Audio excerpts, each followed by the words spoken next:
Thanks for tuning in to the Charles Novell School of Music podcast, The Best Day Yet.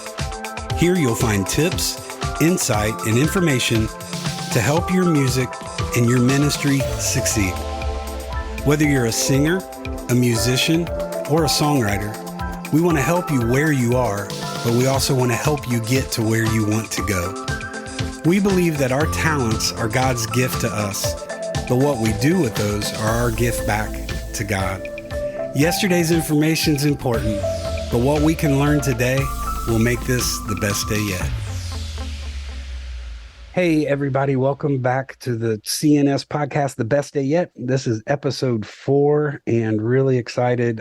We're going to be talking vocal warm-ups today and the importance of that on your daily routine. We already talked practice a couple episodes back, and I'll save this next statement for when I bring the guest in, because that'll be fun to get her take on this. So we do have a guest with us today, and she's no stranger to CNS. She has been on staff with us for the last 8 years, and what a gifted vocalist this. Well, I was going to say young. She's not as young as she used to be, but she's still just a mere child. If you don't believe me, wait till you hear her talk. So, but she is an amazing vocalist. She's a worship pastor in North Carolina, and she's one of our fan favorites when it comes to CNS in our summer session each year. So this is Tara Jackson. Tara, say hey to everybody. Hey, everybody. Look at that. She said it. I asked and she responded. So what I was going to say a while ago, Tara, was this. We've talked practice already, and I'm going to say it, and I'm going to say it out loud. I have come to notice something in all the years that I've done this. Our vocalists are the most lazy ones out of all of us when it comes to practice. I mean, you're not wrong. Right? So the mentality is this: I use my voice every day, so that's practice. Right. And it's not, and this isn't the topic today, but future podcast, we're going to talk about. I've traveled with people that thought when they were vocally tired that if they talked more during the set, they would rest their voice. In the long run, they were doing just the opposite. What we're talking about today are things that will become part of your daily routine. So, Tara, what is your take on that? Do you want to defend all you singers out there with my bold statement? Do you want to start there? You're not necessarily wrong on that. And that is one thing that I have tried to instill in my praise team singers, is that they can't just come in cold. Right. Not only to practice, although, it's do as I say, not as I do a lot of times.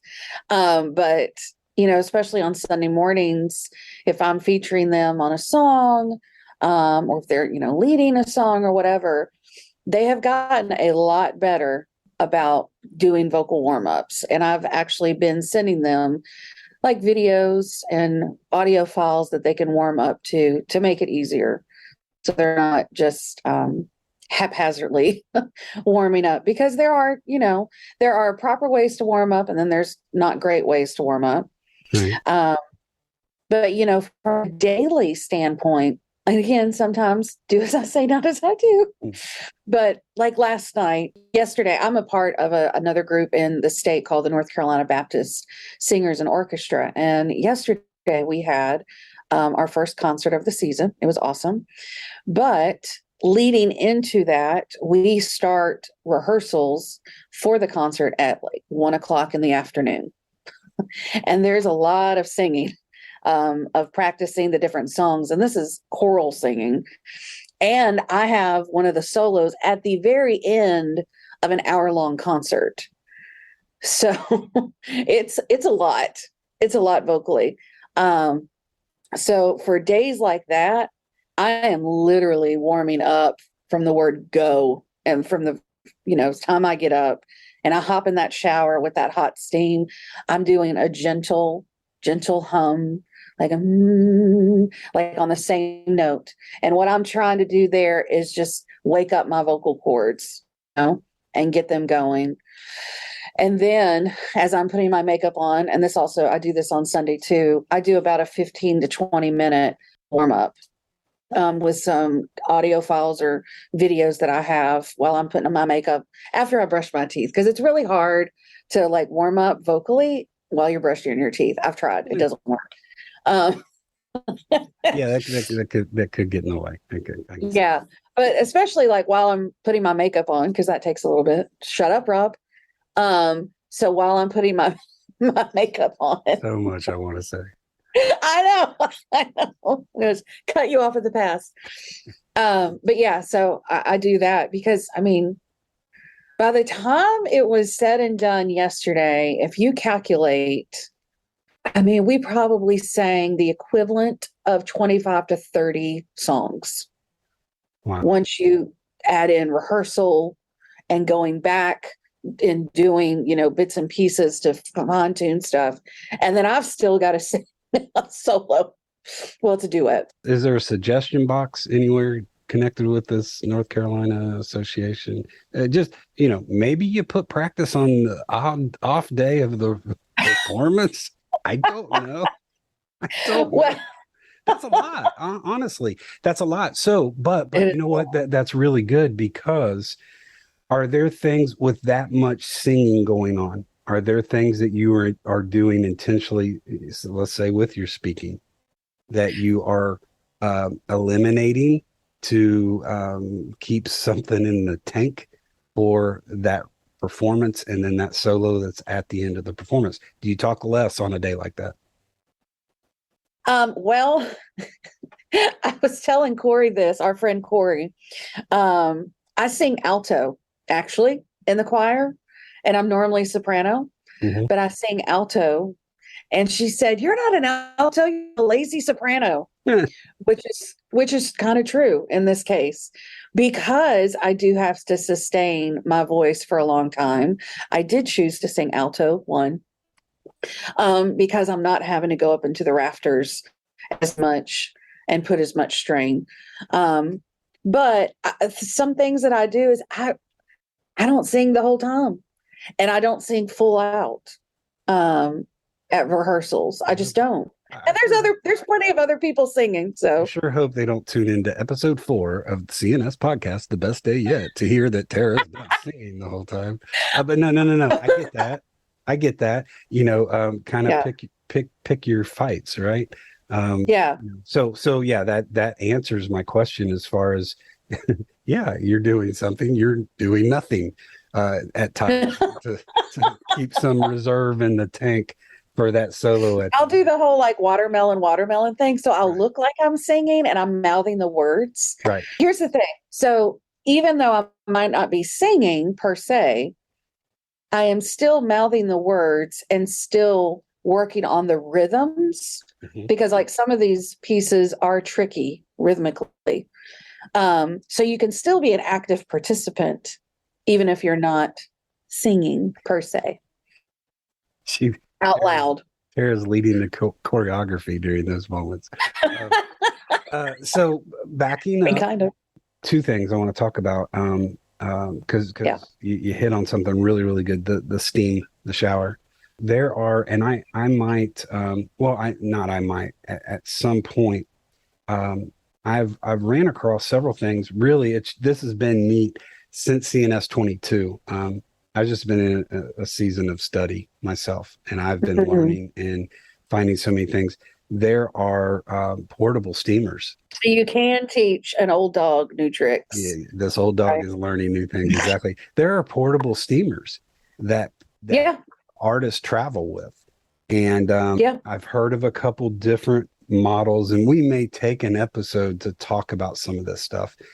I might include some links in the description of that particular episode where they can go and find this. So talk about the importance of steam, and is it just an opening up process? Is that the correct way to say that? Well, it's an opening up, but it's keeping the vocal cords moist, lubricated. Yeah. In fact, I was watching a video the other day of this girl on Broadway, and she videoed her routine, like when she gets up in the morning, because she was playing Elphaba in Wicked. that night. And she gets up, she takes a shower, she starts, kind of doing what I talked about, just those gentle hums. And then she got in with her vocal steamer. After she had done some other warm-ups, got in with the vocal steamer to keep the vocal cords lubricated, went over some notes and but then she didn't, talk a whole lot, because, she's playing alphabet. So, Well, yeah, like, hello, if she's the alphabet, she's busy during that. So she's the alphabet. That's what Elphaba, oh, Elphaba, the Wicked Witch of Wicked. So if you can, Oh, actually, can you edit that part out? Because I was not warmed up. nope, I'm leaving that in. That is, No, please don't. Please don't leave that we're going to leave it in. I'll put some delay and reverb on it and make it beautiful. Okay. in. So, Okay. then you mentioned, after brushing your teeth, some Yes. warm-ups. Are you doing specific things? Let me tell you this. I'm having PTSD flashbacks here. So growing up, Sunday mornings, everything would be fine until we're all getting ready to leave the house to go to church. Everything would be fine until I would hear Dad start vocalizing. When Dad started vocalizing, we were running late. And, it would start a me, me, mama, moo. By the time we heard me, me, mama, it was time to get in the car, right? So I kind of have flashbacks to that. But are there certain exercises that you do that you could share with our listeners? Are you concentrating on? Are there certain things you do, like a zzz for a buzz to open something? Are you dealing with oohs to vowel placement? Are there certain little things on intentionally that you are doing for certain areas of your voice?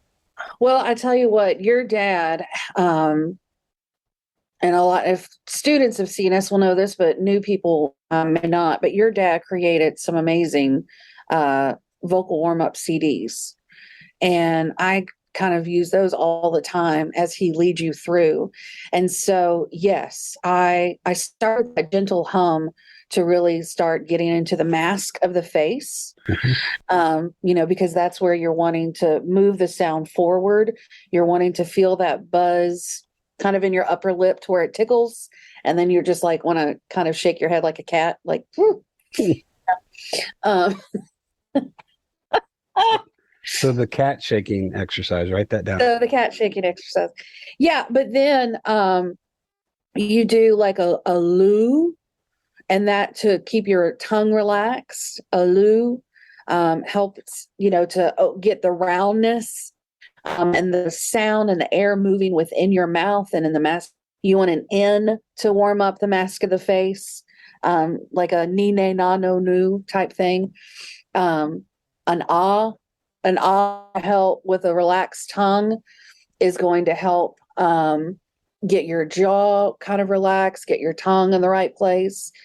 So yeah, there's all sorts of stuff that you can do that are going to touch on different parts of the voice and of where you're wanting the sound to come out of and how you're physically placing the sound as it comes out. So placement's important during your warm-up as well. Yeah, certain extremely important. Certain warm-up techniques are for certain placements. So exactly. Maybe down the road, that's something we need to fine tune a little bit. And of course, shameless plug here, all of these things we go into in depth at all of our events, whether it's CNS in the summer, our week-long kind of flagship national school, or even on our weekend regional sessions that we do various places of the country. You can, if you're listening, you can stay informed on that by just simply checking our website, www.cnsmusic.com. The online school that we do, we go into depth with these things, when we're in these settings, but that may be something we circle back around. And and vocal warm-ups are also good places to break bad habits and to develop good habits that will carry over into your performance. Oh, that's good.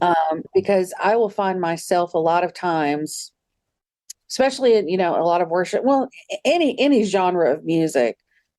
But I'll find myself starting to tighten up in the back of my jaw and starting to push the sound, back from my throat. But then I remember, nope, in my warm-ups, relax the jaw, relax the tongue, and that just automatically fixes, and you can feel and you can hear the difference. So again, vocal warm-ups done right can break bad habits and develop good habits and healthy habits. That's huge right there, because muscle memory is such a big part of what we do musically that so what you're doing is you're saying, you know what, I like to teach this way. We build off our strength and develop our weaknesses.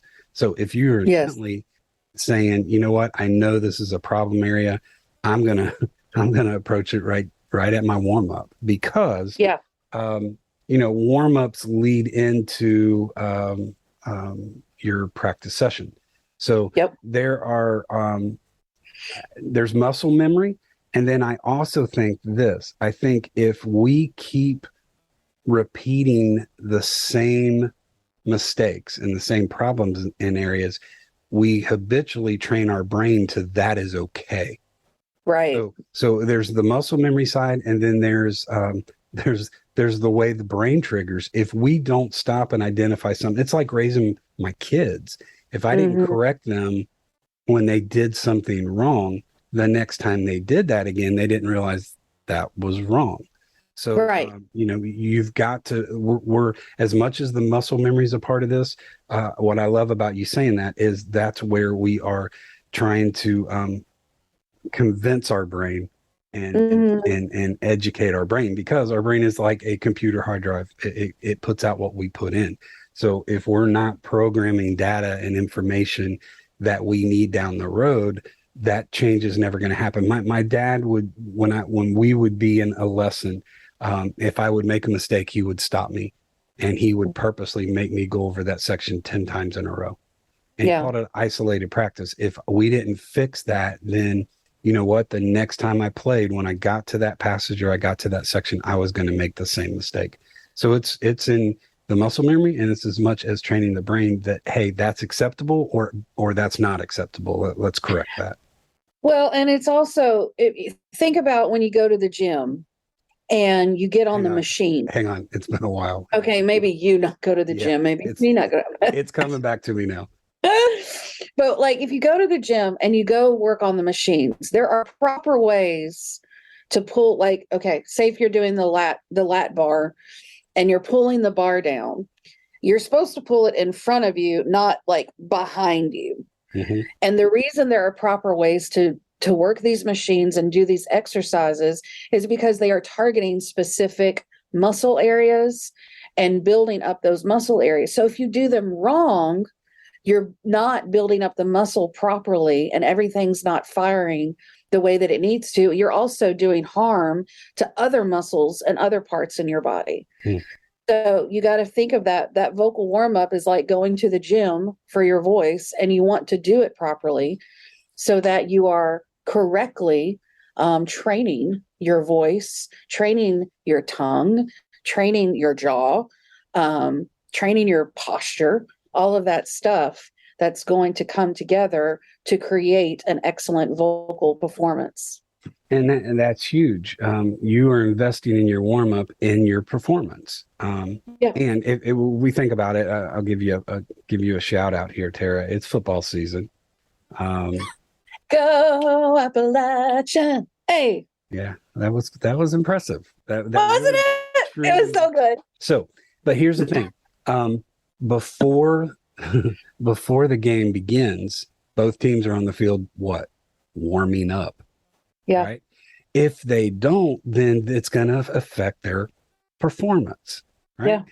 If they don't come out and stretch, then by the beginning of the game, they're if they don't totally blow out a knee or something, they are going to feel a little bit more fatigued. And then as fatigue sets in, they're going to cramp, and different things are going to happen that overall affects the performance.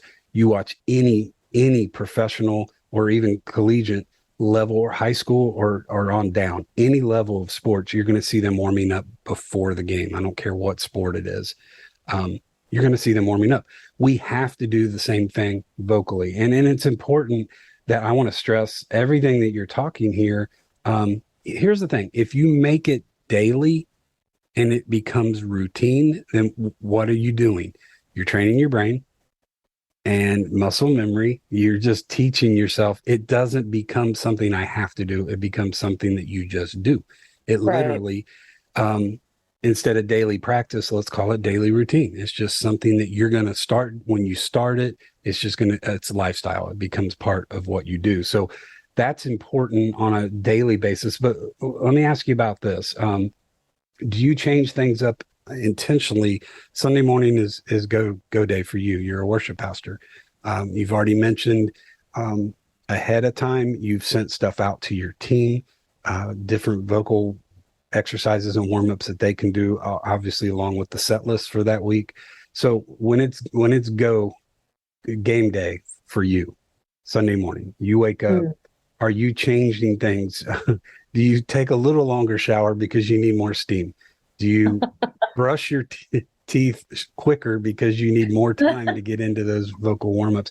Do you change anything on say that Sunday? Because a lot of our listeners are in the same position. They may not be leading the worship at their church, but they're leading the church in worship because they're off somewhere ministering on Sunday. Right. Different setting, but ultimately the payout of warming up is going to be the same. So do you do anything different on your game day?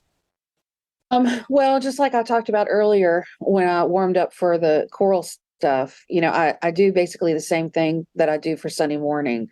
So daily, from just a daily aspect, when I'm not singing or performing, I'll do gentle hums and warm-ups just to keep, my voice healthy, especially when I'm talking, because I tend to talk in a lower register.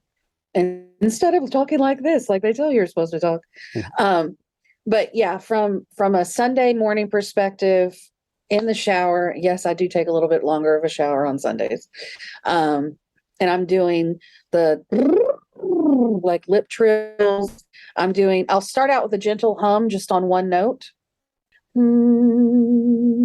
Just on the same note. And then we go up. And we just do that for about an octave, maybe a little less, maybe a fifth, and then go back down. And then you can start just gentle, gentle lip trills, and you're just kind of going up the octave and down. And what that's doing, that starts to loosen up the lips. That's kind of starting to loosen up the tongue. And then I'll do, like I said, a 15 to 20 minute warm up, and it's just scales up and down using different vowels and different placement. It's using O's and U's and in, like ma, ma, ma, ma, me, me, mo, moo, or na, na, na. It's just different stuff working on different placements. Well, Tara, thank you. This is huge. This is all great information. The thing that I'm most excited about with this new venture we're doing with the podcast is it's allowing us, every week to give tips and suggestions to people to help them continue to be the best that they can be. And we talked about this earlier. We play like we practice, and we practice like we prepare. So your preparation is the warm up. Practice is practice. And then your performance is all connected to that. Your preparation, your warm-ups, and then your practice and your practice sessions. So, Tara, any last parting thoughts you want to give us? Just know as a vocalist, your voice is your instrument, and you carry that with you 24/7. And so, you were talking earlier about how some people aren't able to practice because they left their guitar somewhere or whatever. But vocalists are always able to practice, no matter where they're at. And in your car, you can do gentle warm-ups. I would recommend doing gentle warm-ups before you're fully belting out to Celine Dion. That's my problem. I start with Celine. But no, just understand, like, it's a gift. What you've been given is a gift, and we are to be stewards, good stewards of the gifts that God has given us. Thanks for listening to the Charles Novell School of Music podcast, The Best Day Yet. You can follow us on Facebook, Instagram, and Twitter under the name the Charles Novell School of Music.